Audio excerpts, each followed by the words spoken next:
Hello दोस्तों, मैं चंद्र गोयल। स्वागत है आपका हमारे YouTube चैनल पाठशाला पिथौरागढ़ में। तो दोस्तों, सबसे पहले आज बात करेंगे यहाँ पे उत्तराखंड की। और उत्तराखंड में जैसे कल हम लोग पढ़ रहे थे यहाँ पे उत्तराखंड के आंदोलन और उत्तराखंड में किस टाइप से आंदोलन स्टार्ट हुए और 1857 की क्रांति के बाद क्या क्या हुआ। तो आपको सबसे पहले ये ध्यान देना है कि उत्तराखंड में राजनीति यानी कि उत्तराखंड में राजनीतिक व्यवस्था कब से स्टार्ट हुई और इसकी शुरुआत होते होते लास्ट ये कहां तक पहुंची, इसके बारे में हम थोड़ा सा डिस्कस करेंगे दोस्तों। सबसे पहले ध्यान दीजिएगा आप लोग, मैंने कल आपको बताया था कि 1817 में और 1871 में, सबसे पहले ये ज्यादा इंपॉर्टेंट है, 1870 में डिबेटिंग क्लब की क्या होती है दोस्तों, स्थापना होती है। सबसे पहले ध्यान दीजिएगा, 1870 में डिबेटिंग क्लब की स्थापना होती है और 1871 में अल्मोड़ा अखबार का प्रकाशन हो जाता है दोस्तों।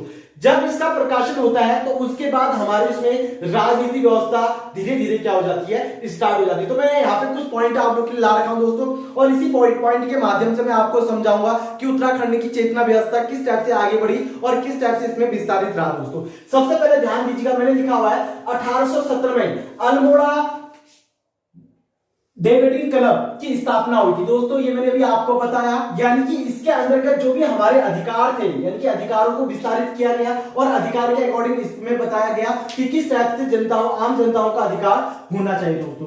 उसके बाद मैंने बताया 1871 में अल्मोड़ा अखबार की शुरुआत हुई और अल्मोड़ा अखबार हमारा लगभग कब तक चला, ये चला दोस्तों 1913 तक। सबसे पहले ध्यान दीजिएगा, इसके जो लास्ट अध्यक्ष बने, यानी कि अल्मोड़ा अखबार के जो लास्ट संस्थापक बने, वो कौन बने आपके, बद्रीदत्त पांडे दोस्तों।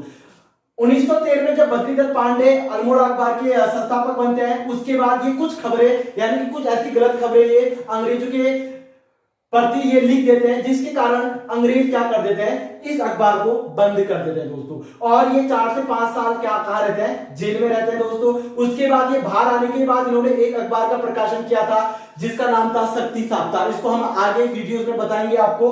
तो ध्यान दीजिएगा कि 1871 से लेकर 1913 तक ये कंटिन्यू हमारे जो अल्मोड़ा अखबार था दोस्तों, इसने बहुत ज्यादा हमारे राजनीतिक व्यवस्था में बहुत ज्यादा क्या लाया दोस्तों, चेंजिंग लाया। तो ये पता होना चाहिए। उसके बाद था 1886 में जवाहरलाल जोशी कांग्रेस सम्मेलन में भाग लेते हैं। सबसे पहले ध्यान दीजिएगा, कांग्रेस की स्थापना होती है 1885 में और पहला सम्मेलन क्या होता है इसका, मुंबई में होता है दोस्तों, और दूसरा 1886 में। जब दूसरा सम्मेलन होता है तो दूसरा सम्मेलन में भाग लेने के लिए उत्तराखंड की 2 व्यक्ति जाते हैं दोस्तों। एक का नाम होता है जवाहरलाल जोशी और एक वहां के प्रमुख होते हैं। तो 2 व्यक्ति हमारे उत्तराखंड से क्या करते हैं, कांग्रेस के दूसरे सम्मेलन में भाग लेते हैं दोस्तों।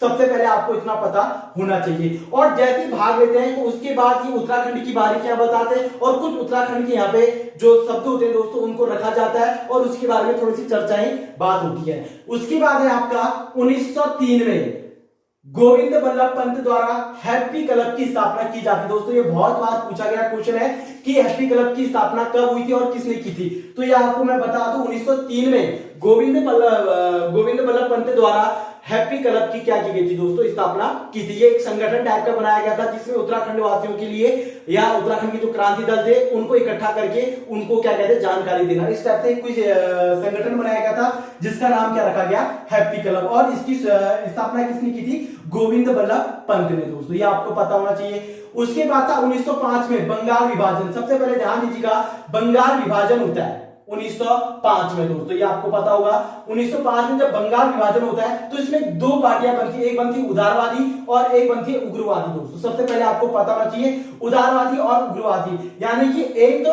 जो उग्रवादी होती है दोस्तों, वो थोड़ा सा क्या रहता है इसमें, मतलब कहने का तात्पर्य होगा उसमें कि अगर आप लोग कागज की भाषा नहीं समझते हो तो हम आप पे क्या कर सकते हैं, टूट सकते हैं, यानी कि आपको मतलब हम अपना बल का प्रयोग कर सकते हैं। तो इस टाइप से था दोस्तों ये। और इसमें हमारे गोविंद बल्लभ पंत का बहुत मुख्य इसमें भूमिका रही दोस्तों। और इसी के अकॉर्डिंग 1905 में बंगाल विभाजन में बहुत ज्यादा इनका क्या रहा दोस्तों, भूमिका रहा दोस्तों, ठीक है। उसके बाद है 1912 में अल्मोड़ा कांग्रेस की स्थापना होती है, यानी कि अल्मोड़ा में कांग्रेस द्वारा एक गठ बनाया जाता है और इसी गठ के अकॉर्डिंग अल्मोड़ा कांग्रेस की क्या होती है, स्थापना होती है। और 1916 में सबसे इंपॉर्टेंट है, 1916 में जब दक्षिण अफ्रीका से ध्यान दीजिएगा, मैं यहां पे लिख लेता हूं 9 जनवरी 1915 में हमेशा के लिए गांधी जी अफ्रीका से भारत लौटते हैं और लौटने के बाद 1916 में इन्होंने पहली यात्रा उत्तराखंड की कहां की थी? देहरादून की थी। दोस्तों ये बहुत बार पूछा गया क्वेश्चन है कि गांधी जी ने पहली बार उत्तराखंड की किस जगह की यात्रा की थी? तो मैं आपको बता दूं 1916 में वो पहली बार उत्तराखंड आए थे और उत्तराखंड में पहली बार वो कहां आए थे? देहरादून में आए थे दोस्तों। तो यहां से 2-4 पॉइंट आपके क्लियर होते हैं और ये आप लोगों से पूछा भी जा सकता है। उसके बाद है 1916 में कुमाऊं परिषद की स्थापना होती है, क्योंकि कुमाऊं परिषद इसमें मेन कार्य करता है दोस्तों, क्योंकि इसमें हमारे जो बड़े नेता होते हैं, बद्रीदत्त पांडे जी होते हैं और बहुत सारे नेता होते हैं, तो ये इसमें क्या करते हैं? कार्य करते हैं दोस्तों। तो उत्तराखंड के अल्मोड़ा क्षेत्र में कुमाऊं परिषद की क्या की जाती है? स्थापना की जाती है दोस्तों। उसके बाद 1926 में कांग्रेस की जो स्थापना होती है 1912 में, कांग्रेस अल्मोड़ा कांग्रेस की, तो इसको ही विलय करके इसका नाम कांग्रेस के अकॉर्डिंग रखा जाता है दोस्तों। तो ये 1926 तक मैंने आपको पूरी जो सन वाइज यानी जो डिटेल वाइज जो आपको मैंने उत्तराखंड की घटनाक्रम मैंने आपको बता दिया है। 1926 के बीच में आपको बता दूं, जैसे 1916 के बाद हमारे वहां कुली बेगार आंदोलन स्टार्ट हो जाता है और कुली बेगार आंदोलन बहुत फेमस आंदोलन है दोस्तों। इसके लिए मैं एक अलग सा वीडियोस बनाऊंगा, उसमें मैं बताऊंगा कि कुली बेगार आंदोलन का मुख्य रीजन क्या था और ये कैसे मतलब सफल रहा, इसके बारे में हम थोड़ा सा डिस्कस करेंगे नेक्स्ट वीडियोस में दोस्तों। और मैंने आपको बता दिया पूरा कॉन्सेप्ट वाइज मैं क्लियर करते हुए लेके चल रहा हूं। अब यहाँ पे जो सबसे मेन जो शुरुआत होती है दोस्तों उत्तराखंड में राजनीति व्यवस्था, वो होती है 1916 से, यानी कि 1916 से लेकर लास्ट ये मान के चलेगा 1947 तक।